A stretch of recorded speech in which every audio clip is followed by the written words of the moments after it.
لله الحمد لله رب العالمين والعاقبة للمتقين والصلاة والسلام على سيد الإمام المرسلين وسيدنا ونبينا وشفيع المسلمين أما بعد فأعوذ بالله من الشيطان الرجيم بسم الله الرحمن الرحيم وقال الله تبارك وتعالى في الكلام المجيد والفرقان الحميد مرج البحرين يلتقيان صدق الله العظيم وصدق رسوله النبي الكريم الأمين إن الله وملائكته يصلون على النبي يا أيها الذين آمنوا صلوا عليه وسلموا تسليما الصلاة والسلام عليك يا سيدي يا رسول الله وعلى آلك وأصحابك يا سيدي يا حبيب الله الصلاة والسلام عليك يا سيدي يا نبي الله وعلى آلك وأصحابك يا سيدي يا نور الله ابتدا ہے رب ذوالجلال کے بابرکت نام سے اور اس کے پیارے حبیب صلی اللہ تعالی علیہ وآلہ وسلم پر دن لا تعداد درود. اور میں ہوں آپ کا میزبان محمد منصور قادری اور آپ دیکھ رہے ہیں رضوی میڈیا آفیشیل لالا صاحب. آج کا یہ پروگرام الوداع رمضان ٹرانسمیشن زیر اہتمام ہے لبیک یوتھ فورس لالا صاحب کے زیر اہتمام آج کا یہ پروگرام آپ سماعت فرما رہے ہیں. اور آج کے میرے مہمان شناخان مصطفیٰ اللہ تعالیٰ نے بے پناہ عزتوں سے نواز رکھا ہے، جن کو مصطفیٰ نے سنبھال رکھا ہے، کسی تعارف کے محتاج نہیں. لالا صاحب کی جانی پہچانی آواز محترم المقام محترم المحتشم شناخان مصطفیٰ محمد اویس رضا قادری صاحب، انہوں نے بڑی میرے حوصلہ افزائی فرمائی. ایک مرتبہ انہوں نے ان کو کہا، میں نے عرض کی کہ حضور آپ نے وقت عنایت فرمانا ہے. انہوں نے میری عزت رکھی، میرے حوصلہ افزائی فرمائی. انہوں نے میرے کہنا اس ٹرانسمیشن میں میرا ساتھ دینا دیا. بڑا ہی دعا گو کہ میرا مالک ان کو سلامت رکھے، خوش رکھے، آباد رکھے. اور میری اس وزن کے اس ٹرانسمیشن کے مہمان خطیب فخر لالا مصطفیٰ جو دلی طور پر میرے محبوب خطیب ہیں، اللہ تعالیٰ نے بے گناہ اس طرح سے نواز رکھا ہے، مصطفیٰ نے سنبھال رکھا ہے. اس قدر مخلص ہیں دین کے ساتھ کہ یہ اس کا پھل، اس کا ثمر میرے حضور ہی عنایت فرمائیں گے. محترم المحتشم بڑے ہی قابل احترام جناب حضرت علامہ مولانا محمد اویس رضا چشتی صاحب، اور اس قدر مخلص ہیں حضور کے دین کے ساتھ. جہاں کہیں ضرورت پڑی ہے دین کو تو انہوں نے بڑھ چڑھ کر اپنا کردار پیش کیا ہے. آئیے آج کے پروگرام کا جو میں جدول ہے وہ سمجھا ہوں. آج سب سے پہلے اس وزن کا جو آغاز ہے وہ کلام پاک سے کرنا ہے ہم لوگوں نے. اس کے بعد حضور کی شناخانی بھی ہوگی، اور اس کے بعد جو ہمارے مہمان خطیب ہیں ان سے ہم سوالات بھی فرمائیں گے، عرض کریں گے اور آپ جواب بھی عنایت فرمائیں گے.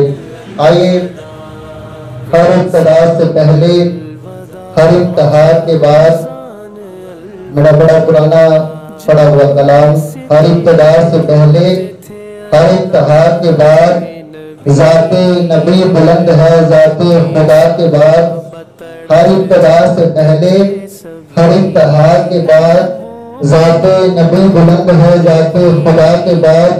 اور دنیا میں احترام کے قابل ہیں جتنے لوگ، دنیا میں احترام کے قابل ہیں جتنے لوگ، اور میں سب کو مانتا ہوں مگر مصطفیٰ کے بعد.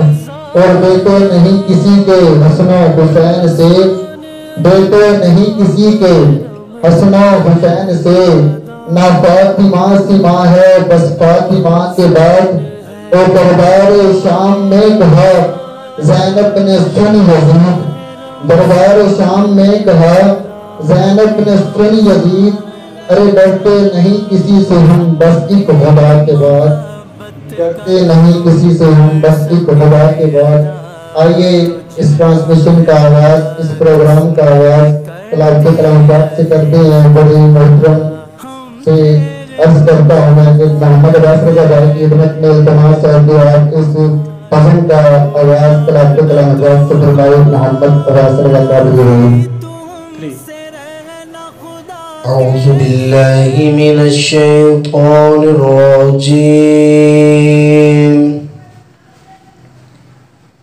بسم الله الرحمن الرحيم.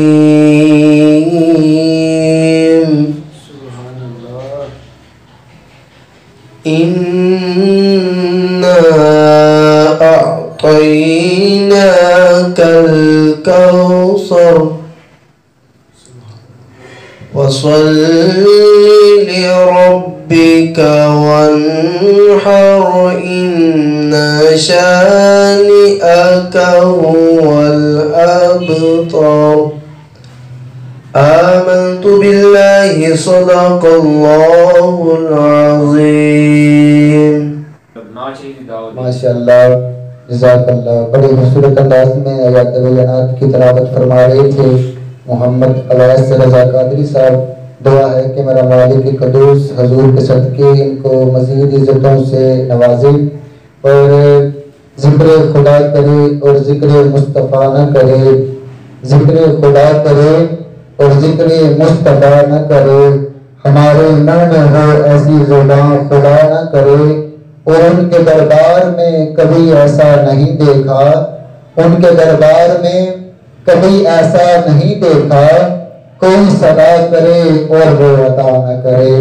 کوئی صدا کرے اور وہ عطا نہ کرے. آئیے نعت رسول مقبول کے لیے عرض کرتا ہوں، بڑی ادب کے ساتھ التماس کرتا ہوں محمد عباس رضا قادری بھائی سے آپ آئیں اور حضور کی بارگاہ میں نذرانہ عقیدت پیش کریں. صلی اللہ علیہ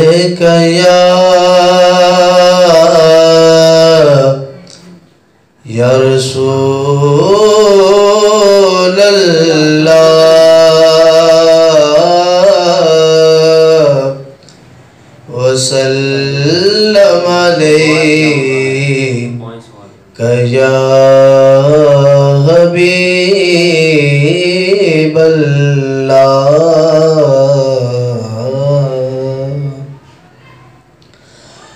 حال دل کس کو سنائے آپ کے ہوتے ہوئے. حال دل کس کو سنائے آپ کے ہوتے ہوئے. حال دل کس کو سنائے آپ کے ہوتے ہوئے. کیوں کسی کے در پہ جائیں آپ کے ہوتے ہوئے. میرا جینا میرا مرنا اب اسی چوکھٹ پہ ہے. میرا جینا میرا مرنا اب اسی چوکھٹ پہ ہے.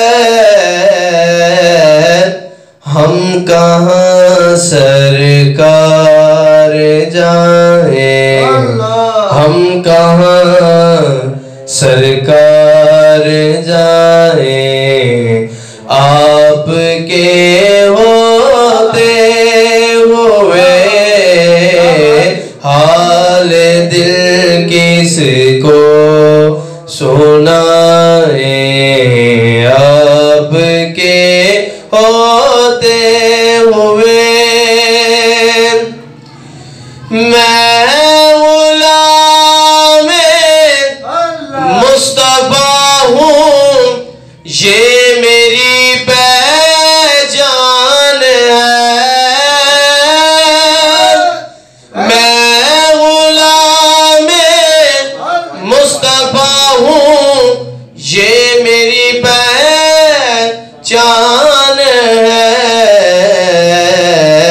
غم کیوں کر مجھ کو ستائے، آپ کے ہوتے ہوئے حال دل کس کو سنائے، آپ کے ہوتے ہوئے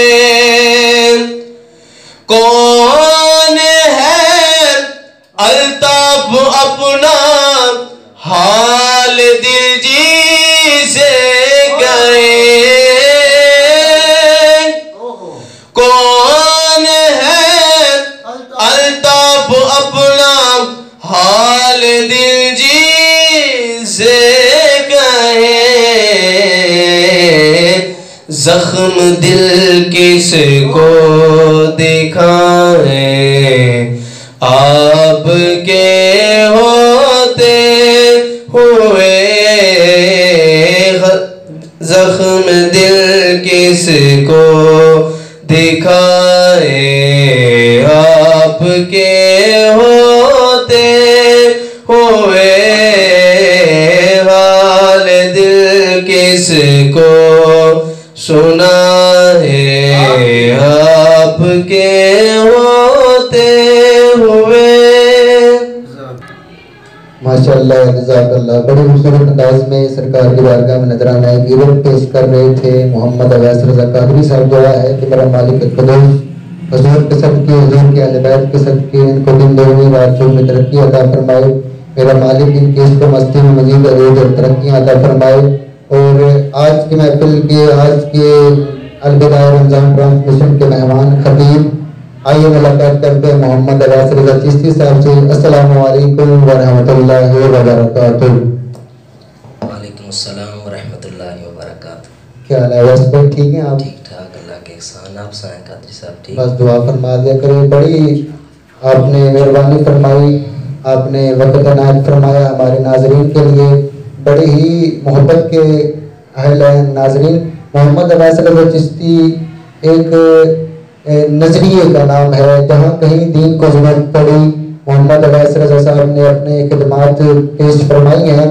آئیے کچھ سوالات مجھے دیے گئے ہیں ناظرین کی طرف سے، اور وہ میں نے ان سے عرض کرنے ہیں، اپنے جوابات عنایت فرمانے ہیں۔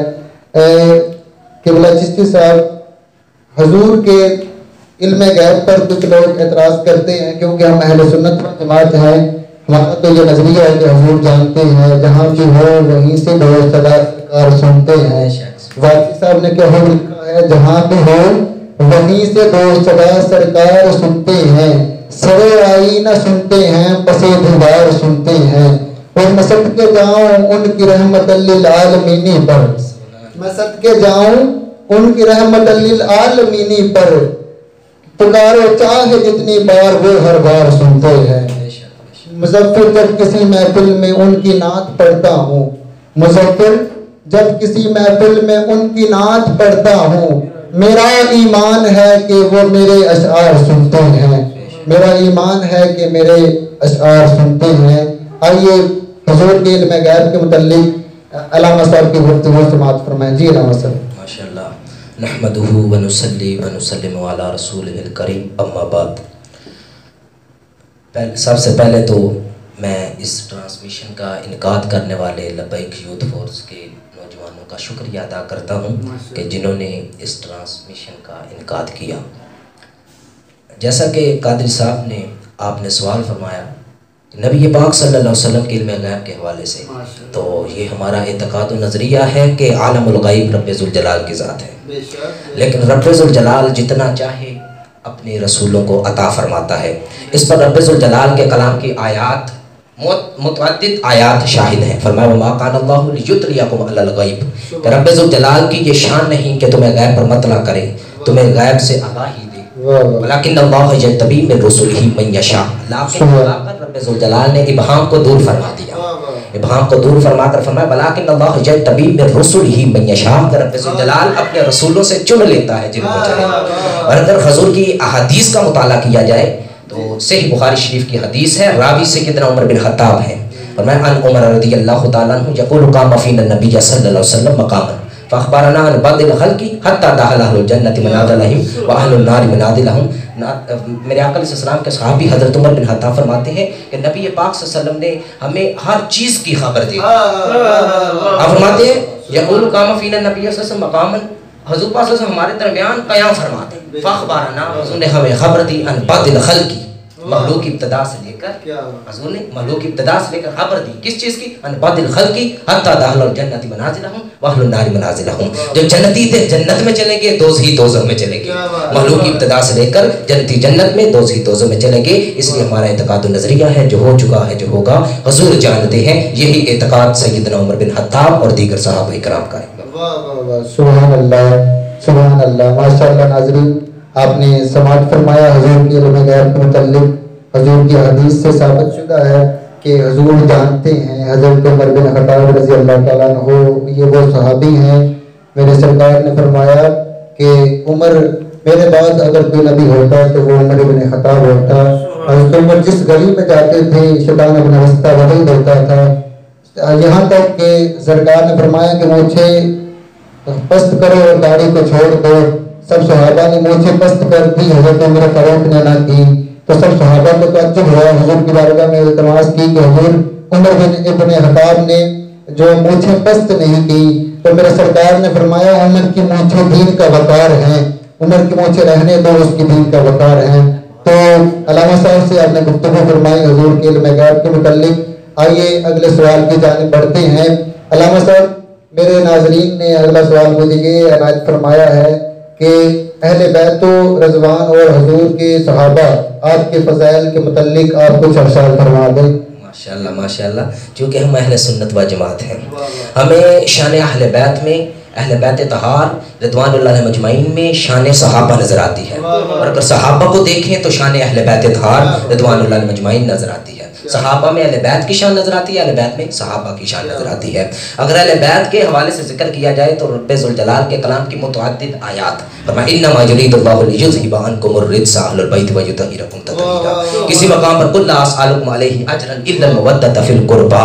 تو میرے آقا علیہ السلام کے اگر صحابہ کی بات کی جائے تو رب ذوالجلال نے تمام صحابہ کے ساتھ جنت کا وعدہ فرمایا، فرمایا جو فتح مکہ سے پہلے جنہوں نے اسلام کو ایکسیپٹ کیا، قبول کیا، اور جنہوں نے فتح مکہ کے بعد اسلام کو قبول کیا، فرمایا کل وعد اللہ الحسنی، رب ذوالجلال نے تمام صحابہ کے ساتھ جنت کا وعدہ کیا ہے۔ اور اگر احادیث کا مطالعہ کیا جائے تو نبی پاک صلی اللہ علیہ وسلم نے فرمایا، راوی حضرت ابن عمر رضی اللہ تعالیٰ عنہ ہے، فرمایا قال قال رسول اللہ صلی اللہ علیہ وسلم اذا رأیتم الذین یسبون اصحابی فقولوا لعنۃ اللہ علی شرکم، کہ اگر تم میں سے کوئی ایسے شخص، تم ایسے لوگوں کو دیکھو کہ جو صحابہ کو برا بھلا کہتے ہیں تو کہو تمہارے شر پر اللہ کی لعنت ہو۔ اور اگر اہل بیت طہار رضوان اللہ علیہم مجمعین سے دیکھا جائے تو میرے نبی پاک صلی اللہ علیہ وسلم نے فرمایا، حضور نے فرمایا کہ جنہوں نے جو ان سے صلح کرے میں ان سے صلح کرنے والا ہوں، جن سے جنگ کرے میں ان سے جنگ کرنے والا ہوں۔ اور نبی پاک صلی اللہ علیہ وسلم پر جو کلام نازل ہوا قرآن مجید میں، رب ذوالجلال نے فرمایا کہ جو اللہ اور اس کے رسول کو اذیت دیتے ہیں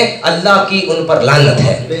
تو جو صحابہ کو اذیت دیں یا نبی پاک صلی اللہ علیہ وسلم کی اہل بیت، کچھ خارجی جو ہے اہل بیت کا بغض رکھتے ہیں، کچھ رافضی صحابہ کرام کا بغض رکھتے ہیں، تو اس کی وجہ سے اللہ کے رسول کو اذیت ہوتی ہے۔ جب رب کے رسول کو اذیت ہوتی ہے تو خدا کو اذیت ہوتی ہے، اور جب خدا اللہ اور اس کے رسول کو جو اذیت پہنچاتا ہے خدا کی اس پر لعنت ہوتی ہے۔ اور ان کے جو مناقب ہیں، فضائل ہیں، وہ بے شمار ہیں، قرآن میں بھی احادیث میں۔ سبحان اللہ، ماشاء اللہ۔ آپ نے ناظرین سماعت فرمایا علامہ صاحب کی زبانی اہل بیت و صحابہ کے جو مناقب ہیں، جو فضائل ہیں، آپ نے سماعت فرمایا۔ علامہ صاحب، آپ کی خدمت میں اگلا جو فہرست میں سوال مجھے دیا گیا ہے ختم نبوت کے متعلق، حضور کے بعد سرکار نے فرمایا لا نبی بعدی، میرے بعد کوئی نبی نہیں، ختم نبوت کے متعلق آپ جو کچھ ارشادات ہمارے ناظرین کے سماعتوں کے حوالے کریں، مہربانی فرمائیں۔ ختم حضور پاک صلی اللہ علیہ وسلم کی ختم نبوت کے حوالے سے رب ذوالجلال کے کلام کی متعدد آیات اس پر شاہد ہیں۔ اور یہ جو سورج نکلتا ہے کہاں سے نکلتا ہے؟ مشرق سے نکلتا ہے، مغرب سے میں ڈوبتا ہے۔ اگر یہ مغرب سے نکلے اور مشرق میں ڈوبے، ٹھیک ہے، آسمان پر سورج ستارے چاند ہیں، لیکن وہ آسمان نیچے آ جائے، زمین اوپر چلی جائے، لیکن جو فرمان مصطفیٰ ہے اس میں ذرا برابر بھی جو شک کرتا ہے، جس کے ایمان میں متزلزل ہوتا ہے اس بات پر لا نبی یا بعدی، حضور نے فرمایا میرے بعد کوئی نبی نہیں، اور جس کے دل میں یہ ذرا سارا بھی اس پر جو ہے اس کے عقیدے میں کمزوری آتی ہے تو اس کا ایمان ہی مکمل نہیں۔ اللہ کے کلام میں رب عزت نے فرمایا ما کان محمد ابا احد من رجالکم ولکن رسول اللہ و خاتم النبیین، ختم نبوت کا تاج رب عزت جلال نے اپنے محبوب کے سر پر سجایا، اور حضور نے فرمایا لا نبی یا بعدی، میرے بعد کوئی نبی نہیں، اور فرمایا لو کان نبی بعدی لکان عمر، اگر میرے بعد نبی ہوتا تو خطاب کا بیٹا عمر رضی اللہ تعالیٰ عنہ ہوتے، تو اس لیے حضور نے فرمایا لا نبی آبادی، میرے بعد کوئی نبی نہیں۔ سبحان اللہ، ماشاء اللہ، بڑی ہی علمی گفتگو فرما رہے تھے علامہ صاحب، اور آخری سوال جو مجھے عنایت کیا گیا ہے ناظرین کی طرف سے، سبحانیان محفل کی طرف سے، الوداع رمضان ٹرانسمیشن کی طرف سے، جو مجھے اگلا سوال دیا گیا ہے، نماز کی شرائط، فرائض و واجبات بیان کر دیں، یہ مہربانی فرمائیں۔ یہ بنیادی مسئلہ ہے ہمارے ہاں، تو یہ ضروری ہے سوال، میں سمجھتا ہوں، یہ آپ مہربانی فرمائیں، کچھ اس پر گفتگو کریں۔ اعوذ باللہ من الشیطان الرجیم، بسم اللہ الرحمن الرحیم۔ اس سوال میں شرائط، نماز کی شرائط کو اگر دیکھا جائے، نماز اس وقت شروع نہیں ہوتی جب تک کہ وہ شرائط نہ پائی جائے۔ نماز کی شرائط ہیں 6، ٹھیک ہے، اس میں پہلی طہارت، یعنی نمازی کا بدن بھی پاک ہو، کپڑے بھی پاک ہو، اور جس جگہ پر نماز پڑھتا ہے وہ بھی پاک ہو، اور اس کے علاوہ ستر عورت، یعنی بدن کا وہ حصہ جسے ڈانپنا فرض ہے، ٹھیک ہے، جو عورت ہے اس کا چہرہ، ہاتھ اور پاؤں، اس کے علاوہ سارا بدن ڈانپنا فرض ہے، اور جو مرد ہے ناف سے لے کر اس کا گھٹنوں تک ڈانپنا فرض ہے۔ اس کے بعد استقبال قبلہ، یعنی ہمارا چہرہ یہ نہیں کہ جس طرف چاہیں ہم چہرہ کر لیں، بلکہ اس طرف کرنا ہے جس طرف حسین کے نانا کیا کرتے تھے، ٹھیک ہے، یعنی خانہ کعبہ کی طرف چہرہ کرنا، استقبال قبلہ، اپنے چہرے کو اور اپنے سینے کو خانہ کعبہ شریف کی طرف کرنا ہے۔ وقت، یعنی ایک شرط یہ بھی ہے کہ وقت، یعنی جو نماز پڑھ رہے ہیں اس کا وقت ہو جائے، اور نیت، یعنی نیت انسان کے دل کے ارادے کا نام ہے، اور منہ سے کہنا مستحب ہے۔ بندہ ظہر کی نماز پڑھنے کے لیے گھر سے چلا تو وہ نیت کی تو چلا گھر سے، لیکن اگر منہ سے کہے گا کہ میں یہ کہتا ہوں اس نماز کی نماز پڑھتا ہوں اللہ تعالیٰ کے لیے، جب منہ سے کہے گا تو منہ سے کہنا مستحب ہے۔ اور اس کے علاوہ فرائض بھی انہوں نے پوچھے ہیں، تو فرائض میں یہ ہے کہ ایک آیت پڑھنا، ٹھیک ہے، ایک آیت پڑھنا منیمم، یہ فرائض میں ہے۔ تکبیر تحریمہ، اس کے بعد رکوع کرنا، اس کے بعد سجدہ کرنا، 4 قاعدہ اخیرہ میں جتنی مقدار تشہد پڑھنے میں لگتی ہے اتنی مقدار میں بیٹھنا، اور قیام یعنی سیدھے کھڑے ہونا، اور لاسٹ یہ ہے کہ دونوں طرف سلام ہے۔ علامہ صاحب نے گفتگو فرمائی کہ اپنا منہ قبلے کی طرف کرنا ہے، یہاں پھر محمد کرم شاہ بستی رحمۃ اللہ علیہ، آپ نے بڑا خوب فرمایا کہ آپ نے فرمایا کتب نماز کو جہاں مرضی لے جاؤ، اس کا رخ شمال کی طرف ہوتا ہے۔ بڑا ہی قابل توجہ جملہ میں اپنے ناظرین کو علامہ صاحب کی توجہ چاہوں گا، بڑے خوبصورت آپ فرمایا کتب نماز کو جہاں مرضی لے جاؤ اس کا رخ شمال کی طرف ہوتا ہے۔ پھر آگے فرمایا کہ اس عاشق کو جہاں مرضی لے جاؤ اس کا رخ مدینے کی طرف ہوتا ہے۔ کتب نماز کو جہاں مرضی لے جاؤ اس کا رخ شمال کی طرف ہوتا ہے، کسی بھی عاشق کو جہاں مرضی لے جاؤ اس کا دل مدینے کی طرف ہوتا ہے۔ یہ آپ نے قبلہ کی تعین کر دی۔